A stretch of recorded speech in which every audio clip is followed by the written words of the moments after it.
Fresh Morning. Fresh Morning. Avec Mosley, on va parler d'éducation ce matin. Oui, on parle d'éducation ce matin pour aborder le sujet qui traite de la situation actuellement à l'Université Omar Bongo. Beaucoup de personnes ont pu parcourir ce document produit par le doyen Jean-Claude James qui indiquait la suspension et le report du début de l'année académique 2020-2021 au sein de la faculté de droit et sciences économiques, simplement parce qu'il y aurait un problème de table-banc. Donc, ça, c'est un sujet quand même qui mérite qu'on s'y arrête parce que beaucoup de personnes savent que à Colongo, les tables-bancs traînent dans la cour. Non, ce problème a été résolu. Il n'y a plus de table-banc dehors. Il n'y a plus de table-banc dehors. Le problème a été résolu depuis fort longtemps. Enfin, on va dire il y a 2 ans déjà. Donc, ce qui sous-entend que, quelque part, on est quand même là en face d'une situation qui mérite des interrogations, qui mérite quand même qu'on s'y arrête un moment pour comprendre exactement comment on peut arriver à renvoyer une année académique à cause de l'absence de table-banc. Bon, c'est vrai que de prime abord, on nous dira que les table-bancs, c'est ce qui permet aux apprenants, donc aux étudiants, de pouvoir convenablement suivre leurs enseignements. Mais n'empêche qu'aujourd'hui, quand on regarde un tout petit peu l'intervention du recteur, il se trouve que là aussi, on enregistre un certain nombre d'informations de ce qui revient du rectorat de l'Université Omar Bongo. Il semblerait que cette question d'établement ne se pose pas parce qu'en réalité, l'établissement ou l'institution aurait reçu une dotation de 322 tablements de la part de la tutelle pour pouvoir garnir l'ensemble des bâtiments ou des édifices d'études, donc les salles de classe, pour permettre à ce que ces bâtiments-là puissent avoir un minimum. Et la faculté de droit et sciences économiques avait besoin seulement de 150. Mais il se trouve que derrière aussi cette communication, le recteur qui a d'ailleurs été très surpris de constater que le doyen James s'est arrogé plus ou moins la mission qui est la sienne, parce que renvoyer le début d'une année académique, c'est du ressort du rectorat, donc sinon de la personne du recteur, et que le doyen soit amené à le faire, pour lui, c'est quand même une surprise dans la mesure où, quand il parcourt les informations, les rapports qu'il a, l'année académique 2019-2020 n'est pas encore achevée à la faculté de droit et sciences économiques, même si ils ont eu à passer les examens, mais les bordereaux, donc les procès-verbaux, n'ont pas encore été transmis au rectorat pour pouvoir déclencher, du moins boucler l'année. Donc à ce moment-là, on voit bien qu'il y a 2 situations qui se posent. D'un côté, le doyen qui exprime le fait qu'il y a une absence de table-banc, et de l'autre côté, l'institution, donc le responsable de l'institution qui estime qu'il y a des tables-bancs qui ont été livrés à l'établissement et que ce n'était qu'une question de gestion domestique de l'année académique, étant donné que la faculté de droit et sciences économiques n'a pas encore bouclé l'année académique 2019-2020, eh bien, il était de bonne loi que un certain nombre de choses puissent se produire dans l'enceinte de ce temple du savoir. À savoir, bien évidemment, le fait qu'actuellement, si peut-être ce qui a conduit le doyen à constater qu'il y aurait une absence de table-banc tient du fait qu'il y a quand même une occupation du plus grand amphi de la FDSE, qui est l'amphi Isaac Nguema. C'est simplement parce qu'il y a une exposition du photographe Mburu, qui a une exposition là-bas, et cette exposition permet à ce que l'université s'ouvre également à la culture, au monde de la culture, et le fait qu'il y ait cette occupation n'est pas une volonté de la part du rectorat de priver la FDSE de la reprise des cours, mais c'était simplement du fait que la FDSE n'avait pas encore bouclé l'année, et si il avait été question de la fin de l'année à la FDSE, les autorités rectorales n'auraient pas accordé la possibilité à M. Mburu d'aller faire son exposition à l'amphithéâtre d'Isaac Nguema. Donc, on a comme ça cet environnement qui s'est présenté et qui, aujourd'hui, laisse quand même poser un certain nombre de questions par rapport à la gestion de l'université Omar Bongo. Parce qu'il faut savoir que depuis le départ de Marc-Louis Ropizia à la tête de cette institution, on est sous le coup d'un intérim. Le recteur actuellement, qui est le professeur Mesmer Noël Soumao, assure l'intérim après le départ du professeur du professeur le nom Ropizia, lui Marc Ropizia, bien sûr, merci Jean-Paul. Et à ce moment-là, on voit bien clairement que ce qui se passe actuellement à l'université Omar Bongo peut trouver peut-être des raisons ailleurs, parce que quand on essaie un peu de voir, est-ce qu'il ne s'agirait pas beaucoup plus d'une querelle intestine, parce que, comme je le disais tout à l'heure, on ne peut pas dire clairement que le renvoi d'une année académique peut être du moins, on peut reposer le renvoi d'une année académique sur le simple fait qu'il y aurait absence de table-banc dans les salles de classe. Parce qu'on sait qu'il y a quand même aujourd'hui des procédures pour pouvoir bénéficier d'une dotation. Et surtout quand on entend là, moi, c'est désolé de te couper. Là, on parle de l'absence de table-banc. Mais l'UOB, tout le monde sait que ces dernières années, l'UOB, c'est vraiment l'université où d'abord, tu ne sais pas exactement quand tu commences. Et pire, tu ne sais même pas quand tu finis. Est-ce qu'avant, c'était une question de table-banc? On sait tous qu'il y a des élèves qui sont à cheval sur 2 années. D'ailleurs, il y a même un blogueur gabonais, Dafoswala, qui a fait une blague ce matin, qui a écrit que la promotion 1983-1984, attends, je vais te dire ça, étudiants de l'UOB, les résultats de l'année académique 83-84 seront normalement disponibles dès demain. C'est-à-dire qu'en fait, on ne sait plus.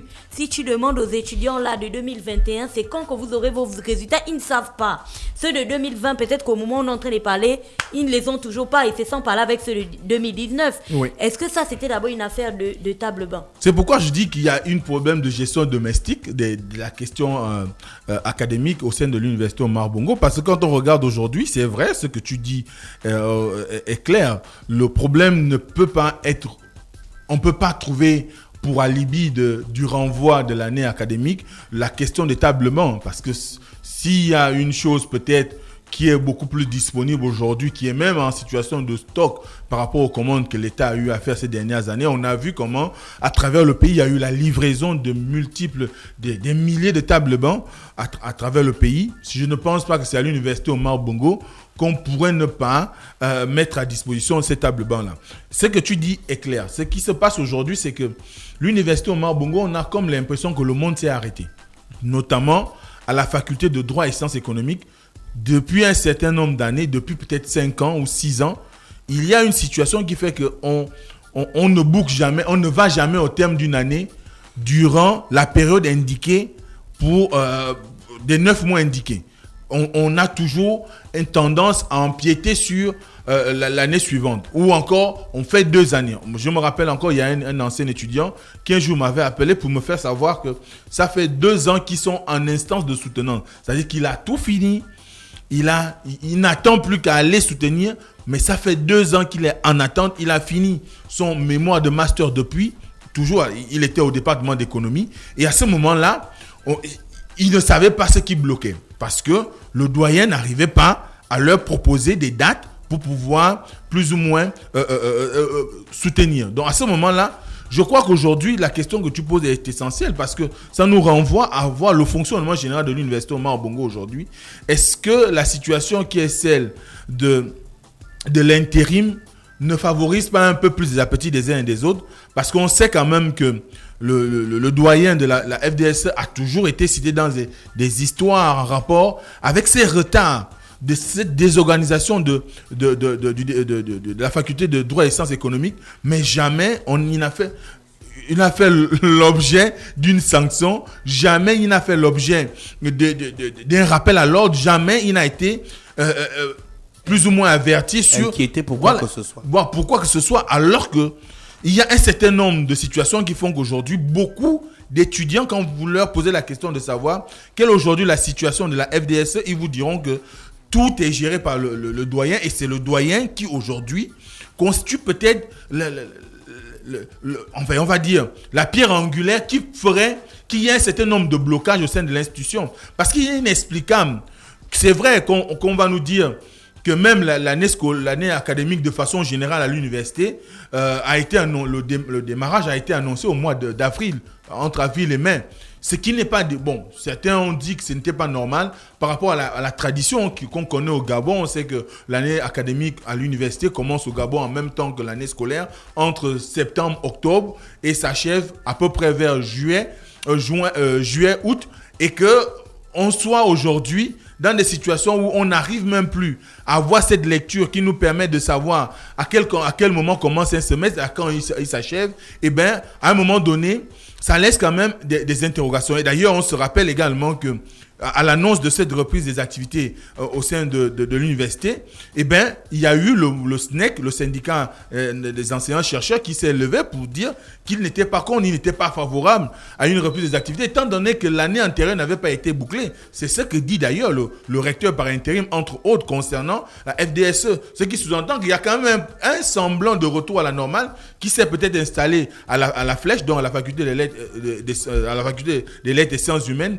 mais au niveau de la FDSE, on piétine toujours, on est toujours dans une situation où il y a une certaine désorganisation qui fait qu'à un moment donné, eh ben, peut-être on pourrait voir dans cette lettre d'information ou cette note prise par le doyen, qu'il y aurait une idée derrière la tête, parce que, comme je l'ai dit tout à l'heure, on est dans la période où peut-être vont se faire les nominations. Le portail d'ailleurs de l'université est bloqué parce que les enseignants du SNEC continuent à manifester. Et que derrière, peut-être il a des ambitions. Il pourrait avoir des ambitions, il pourrait avoir des appétits pour gravir les échelons en ce qui concerne peut-être une éventuelle nomination au poste de recteur. Parce que là encore, je crois que académiquement, la question des tables bancs ne peut pas être un problème. Surtout pour une institution comme l'Université Omar Bongo, qui a énormément de ressources, parce que c'est quand même une institution qui a aussi une autonomie de gestion. Si l'État ne venait pas à faire la dotation en table banc, il est possible que l'université elle-même s'achète ces tables bancs et puisse doter les différents établissements de ce mobilier. Mais quand on prend pour prétexte la question des tables bancs, ça montre quand même que on est arrivé pratiquement au niveau zéro de la considération qu'on a pour l'éducation dans ce pays.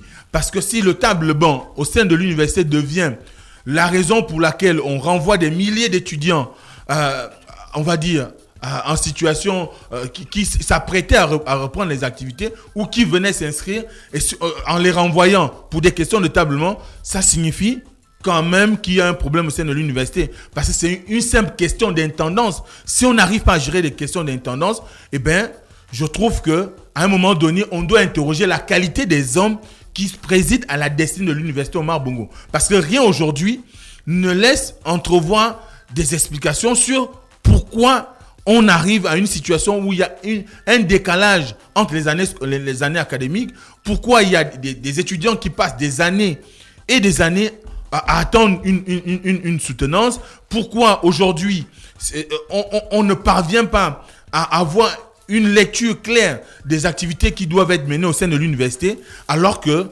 je pense par le passé, il y avait quand même une certaine organisation, il y avait quand même une certaine structuration qui faisait que chaque étudiant, quand il avait son bac, il savait à quel moment il devait procéder à son inscription, il savait à quel moment il devait commencer les cours, il savait exactement ce qu'il y avait à faire au long de l'année, à quel moment se faisaient les différentes sessions. Et aujourd'hui, vous posez la question aux étudiants, eux-mêmes, ils ne savent même plus comment est organisée aujourd'hui l'université Omar Bongo.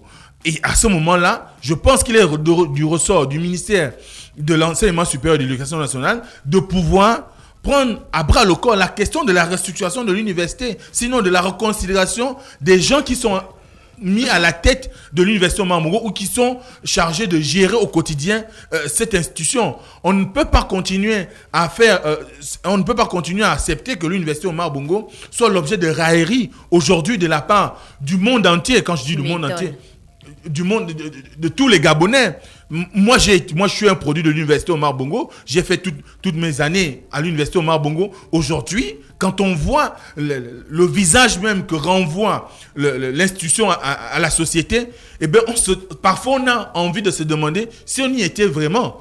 Parce que, comment? Tu mets les organes. Non, je ne mets pas les organes.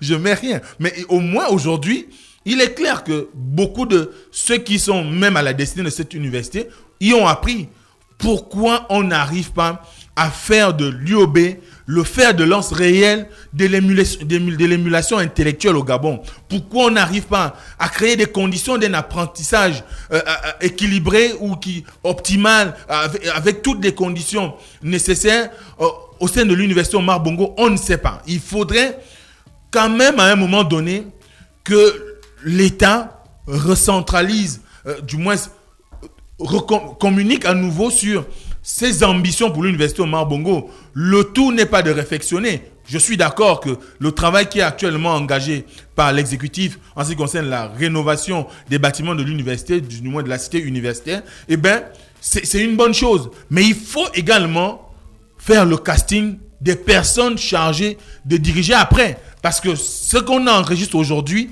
c'est carrément, j'ai envie de dire, parfois, certaines personnes, vous allez m'excuser, pensent que c'est du foutage de gueule. Parce que ce qui est proposé aux étudiants aujourd'hui, ce n'est pas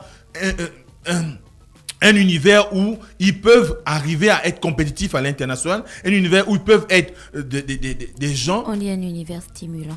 Voilà, un univers stimulant, si tu veux bien. Donc, à ce moment-là, ça signifie que l'université Omar Bongo mérite aujourd'hui... Il y a aussi l'univers changeant. L'université Omar Bongo aujourd'hui mérite d'avoir des gens... Là, tu mets maintenant les organes. Oui, l'université Omar Bongo mérite aujourd'hui d'avoir des gens capables de travailler à sa destinée, soucieux du bien-être des étudiants, soucieux du bon fonctionnement de l'établissement, soucieux de remplir la mission qui est celle de l'éducation pour tous engagée par l'exécutif. C'est des gens soucieux de faire en sorte que nous soyons quand même aujourd'hui en mesure de pouvoir compétir à l'international. Quand on sort les rapports sur les meilleures universités au monde ou encore les meilleures universités en Afrique, le Gabon n'apparaît nulle part. C'est quand même un problème. À ce moment-là, nous avons la première université du Gabon qui a formé la majorité des intellectuels gabonais et qui est pratiquement abandonnée à elle-même, abandonnée à son sort. Donc à ce moment-là, cette question des tables bancs, ça montre à suffisance que le doyen James peut-être n'est plus à la hauteur de sa mission. On devrait revoir la copie concernant cette question. Merci Mosley avec nous ce matin sur les 104.5 Urban FM, la station urbaine dans le Da Fresh Morning. C'était le dernier numéro du mois de juin. On se retrouve en juillet 2021. Restez connectés sur les 104.5 Urban FM, la station urbaine. René Ruth avec l'horoscope des éditeurs. René Ruth, bonjour. Bonjour Da Fresh, bonjour à vous chers auditeurs. Da Fresh Morning.